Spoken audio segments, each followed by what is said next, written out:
बिस्मिल्लाहिर्रहमानिर्रहीम अस्सलाम वालेकुम। आज का जो मेरा टॉपिक है वो है वर्ब्स की कुछ टाइप मैंने डिस्कस की थी अपनी पिछली वीडियो में और आगे कुछ उसकी टाइप्स रहती थी, तो आज हम उन पे बात करेंगे। व्हाट इज़ ऑक्सिलरी और हेल्पिंग वर्ब क्या होता है। ठीक है, शुरू करते हैं। एन ऑक्सिलरी और helping is a helping verb, ठीक है, use to express tense, mood और वॉइस। ये वो वर्ब है जो कि as a helping verb use होती है। ठीक है, इसको हेल्पिंग वर्ब भी बोला जाता है और ये एक्सप्रेसेस करती है, टेंस को एक्सप्रेस करती है, ठीक है, मूड को और वॉइस को जो है वो एक्सप्रेस करती है। एग्जांपल के तौर पे हम समझते हैं, देयर आर टू ग्रुप्स। ठीक है, पहले हमने जो हेल्पिंग वर्ब्स है ना उसके आगे फर्दर टू ग्रुप्स हैं। ठीक है, फिर आगे एग्जांपल्स आती हैं, उनको डिस्कस करते हैं। प्राइमरी और मॉडल ऑक्सिलरीज। ठीक है, तो प्राइमरी ऑक्सिलरीज क्या होती है। प्राइमरी ऑक्सिलरीज में तीन आती हैं, बी, हैव एंड डू। ठीक है, ये होती हैं primary auxiliaries. For example, I am eating bread. ठीक है, they have eaten bread, you do eat bread. यहाँ पे हमने क्या पढ़ा कि प्राइमरी ऑक्सिलरीज क्या होती हैं, बी, हैव एंड डू। ठीक है, टू बी वर्ब्स हमें पता है, टू बी वर्ब्स क्या होती हैं। ठीक है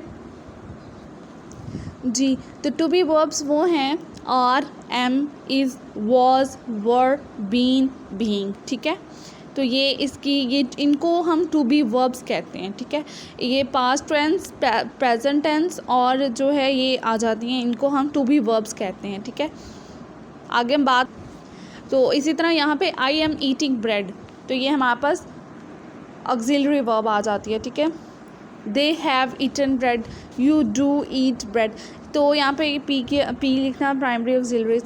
ठीक है, primary auxiliaries can also work as main verb, तो ये एज अ मेन वर्ब्स भी यूज़ होती हैं। ठीक है, फॉर एग्जांपल देखते हैं हम, प्राइमरी ऑक्सिलरीज जो हैं ये एज अ मेन वर्ब भी यूज़ होती हैं। ठीक है, मेन वर्ब हमें पता है जो कि डायरेक्टली जो है सब्जेक्ट को हेल्प कर रही होती हैं। ठीक है, सब्जेक्ट को ही इंडिकेट कर रही होती हैं।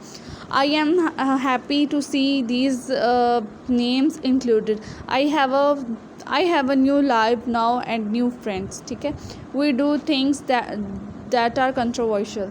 ठीक है, तो ये हमारे पास क्या आ जाती हैं, ये हमारे पास ऑक्सिलरी वर्ब्स है जो कि यहाँ पे एज अ मेन सेंटेंस जो है जो लिंक्ड कर रही हैं। ठीक है, सेंटेंस को सब्जेक्ट के साथ, तो ये क्या होती है हमारे पास एज अ मेन वर्ब जो हैं वो यूज़ हो रही हैं। ठीक है, तो आगे देखते हैं, हम दूसरी एग्जांपल की तरफ बढ़ते हैं, दूसरी टाइप की तरफ बढ़ते हैं। मॉडल ऑक्सिलरीज क्या होती हैं। मॉडल ऑक्सिलरीज हमें पता है will, shall, may, might, can, could, must, ought to, should, would, used to, need. ठीक है, तो ये हमारे पास क्या आ जाती हैं, मॉडल ऑक्सिलरीज आ जाती हैं। ठीक है, for example, I shall eat bread. ठीक है, I might eat bread, I could eat bread. तो ये मॉडल ऑक्सिलरीज जो हैं वो एज अ मेन वर्ब काम नहीं करती हैं। ठीक है, ठीक है, तो यहाँ से हम इसको और ज़्यादा एक्सप्लेन करते हैं। तो यहाँ पे है, modal auxiliaries is a verb that is used with another verb to express a mood और टेंस। ठीक है, तो ये वो वाली होती हैं जो वर्ब्स होती हैं जो किसी और वर्ब्स के साथ यूज़ की जाती हैं मूड और टेंस को जो है वो एक्सप्लेन करने के लिए। ठीक है,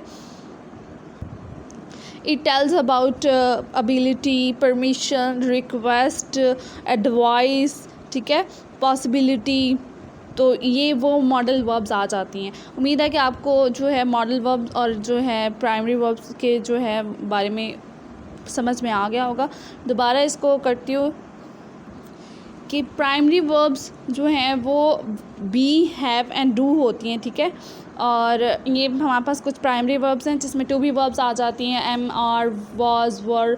ठीक है, तो मॉडल ऑक्सिलरीज कौन सी होती हैं, जो कि पॉसिबिलिटीज़ बताती हैं। ठीक है, और obligations, for example will, shall, may, might, can, could, must, ought to, should, would, use to, need. तो ये हमारे पास क्या हो जाती हैं, मॉडल ऑक्सिलरीज आ जाती हैं जो कि main as a main verb काम नहीं करती बल्कि जो है किसी और वर्ब के साथ मिल के उसको एक्सप्लेन करती हैं। ठीक है, आगे हम बात करते हैं लिंकिंग वर्ब्स क्या होती हैं। ठीक है, लिंकिंग वर्ब वो होती है जो कि सब्जेक्ट को और सब्जेक्ट को कनेक्ट करती है टू अ सब्जेक्ट कॉम्प्लीमेंट, ठीक है।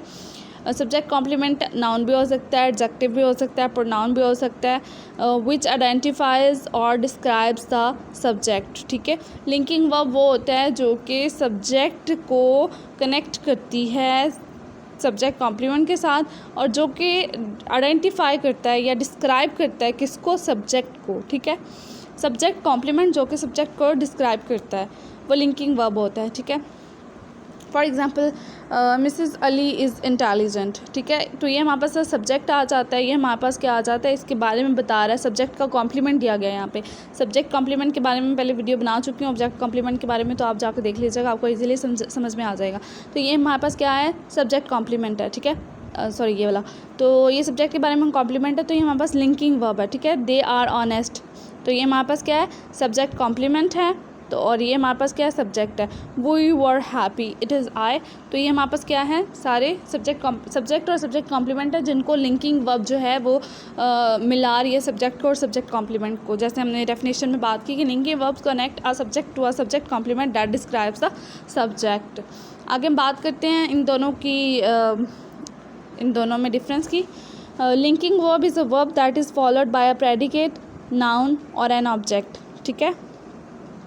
और हेल्पिंग वर्ब क्या होता है, हेल्पिंग वर्ब होता है that makes sentence more meaningful, it is followed by an action verb और any other type of a verb, ठीक है। लिंकिंग वर्ब वो होता है जो कि डायरेक्टली फॉलो करता है प्रेडिकेट को और एन एडजेक्टिव को, ठीक है। यहाँ पे हमने बात की लिंकिंग वर्ब वो होता है जो कि सब्जेक्ट के बारे में सब्जेक्ट कॉम्प्लीमेंट को कनेक्ट करता है, ठीक है, सब्जेक्ट को और सब्जेक्ट कॉम्प्लीमेंट को। I am your king, he is my teacher. और हेल्पिंग वर्ब क्या होती है, ये जो है मेन वर्ब की हेल्प कर रही होती है सेंटेंस को मीनिंगफुल बनाने के लिए। ये हमारे पास मेन वर्ब है, एम हमारे पास हेल्पिंग वर्ब है, ठीक है। तो ये हमारे पास क्या है, मेन वर्ब है और ये हमारे पास क्या है, हेल्पिंग वर्ब, ठीक है। तो हेल्पिंग वर्ब में समझ आ गई। जो लिंकिंग वर्ब है वो डायरेक्टली फॉलो करती है प्रेडिकेट को और वो सब्जेक्ट कॉम्प्लीमेंट को सब्जेक्ट के साथ कनेक्ट करती है। हेल्पिंग वर्ब क्या होती है, ये मेन वर्ब को या किसी एनी टाइप ऑफ वर्ब को मीनिंगफुल बनाने के लिए, सेंटेंस को मीनिंगफुल बनाने के लिए यूज़ होती है, ठीक है। तो उम्मीद है क्लियर होगी। आगे हम बात करते हैं बेयर इन्फिनेटिव्स की। पिछली मैंने वीडियो में बात की इन्फिनेटिव्स क्या होते हैं, ठीक है, और वो आप जाके देख लीजिएगा। बेयर इन्फिनेटिव क्या होते हैं, बेयर इन्फिनेटिव वो होते हैं जिनमें हम टू का इस्तेमाल नहीं करते, ठीक है जी। तो बेयर इन्फिनेटिव्स जो हैं उनमें हम टू का इस्तेमाल नहीं करते, बल्कि इन्फिनेटिव्स में हम टू का इस्तेमाल कर लेते हैं कभी कभी। तो ये हमारे पास बेयर इन्फिनेटिव्स आ जाते हैं जिसमें हम टू का इस्तेमाल नहीं करते, ठीक है। आगे हम बात करते हैं जी। Bare infinitives is used with the following verbs. ये कुछ वर्ब्स हैं जिनके साथ जो है बेयर इन्फिनेटिव जो हैं वो इस्तेमाल होते हैं। Bid, need, see, help, dare, let, hear, watch, make. तो ये हमारे पास कुछ थे वर्ब्स जिनके साथ बेयर इन्फिनेटिव्स यानी टू का इस्तेमाल नहीं होता। For example, I bed him go, I helped हर, ठीक है। You need not worry about her. तो ये हमारे पास बेयर इन्फिनेटिव्स थे कुछ, ठीक है। ये सिंपल एग्जांपल है। आगे हम एज एन जब बेयर इन्फिनेटिव्स जो हैं ऑक्सिलरी वर्ब्स के साथ यूज़ होते हैं, ठीक है। For example, I shall invite them. Shall हमारे पास क्या आ जाता है, ये हमारे पास मॉडल ऑक्सिलरी वर्ब है, ठीक है। जैसे हमने पीछे डिस्कस किया, I must go, he can speak, you need not go या you not need to go. तो ही डेयर नॉट रिफ्यूज़, ठीक है। तो ये हमारे पास कुछ टाइप्स हैं जहाँ पे बेयर इन्फिनेटिव जो है ऑक्सिलरी वर्ब्स के साथ यूज़ किया गया है। Bare infinitives is used with certain phrases. जब बेयर इन्फिनेटिव जो है सर्टेन फ्रेजेस के साथ यूज़ किया जाए तो उसकी कुछ एग्जांपल्स हैं, यहाँ पे देख लेते हैं।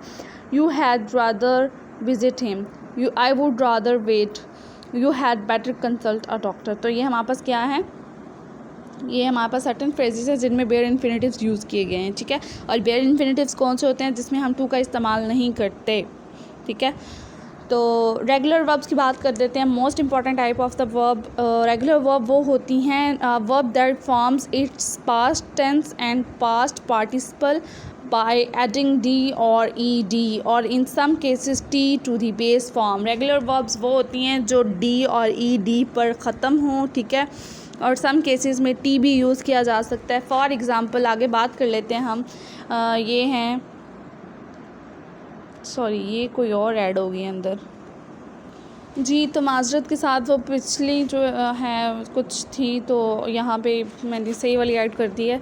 यहाँ पे देखें प्रेजेंट, पास्ट और प्रेजेंट पार्टिसिपल के बारे में बात की गई हैं। ये वर्ब्स हैं, ठीक है, तो इनको ये देखें, ये डी ई डी के साथ एंड हो रही हैं, ठीक है, ये सारी ई डी जो कि ई डी पे एंड हों वो हमारे पास क्या होती हैं, रेगुलर वर्ब्स होती हैं, ठीक है। Act, acted, acted, carry, carried, carried, reach, reached, reached, ठीक है, वॉक, वॉक्ड, वॉक्ड। तो ये हमारे पास कुछ एग्जांपल्स थी। ये पास्ट और ये पास्ट पार्टिसिपल जो कि ई डी पर एंड हो, ठीक है, वो हमारे पास रेगुलर वर्ब्स होती हैं। आगे हम बात करते हैं इर्रेगुलर वर्ब्स। इर्रेगुलर वर्ब्स कौन सी होती हैं, ठीक है जी, तो इरेगुलर वर्ब वो होती हैं जो कि ई डी पर एंड नहीं होती, ठीक है। The verb in which the past tense is not formed by adding the usual ed ending for the past simple or past participle form। some irregular verbs do not change, ठीक है, ये वो वाली verbs होती हैं जो कि तकरीबन चेंज नहीं होती हैं जब हम उनको past participle में लेकर जाते हैं। while other change completely। irregular verbs have no rules for conjugation, these can only be learnt in context, ठीक है।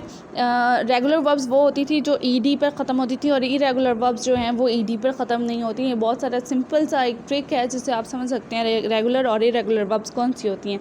फॉर एग्जांपल अवेक, अवॉक, अवोकन, ठीक है, तो यहाँ पे हम देख सकते हैं यहाँ पे ई डी पर ख़त्म नहीं होती, ठीक है। Bear, bore, borne, beat, beat, beaten, catch, caught, caught, flee, fled, fled. तो ये हमारे पास कुछ एग्जाम्पल्स हैं जिसमें हम इरेगुलर वर्ब्स को देख सकते हैं जो कि ई डी पर ख़त्म नहीं होती हैं, ठीक है। उम्मीद है कि आपको समझ आ गई होगी। Thanks for watching. अल्लाह हाफ़िज़।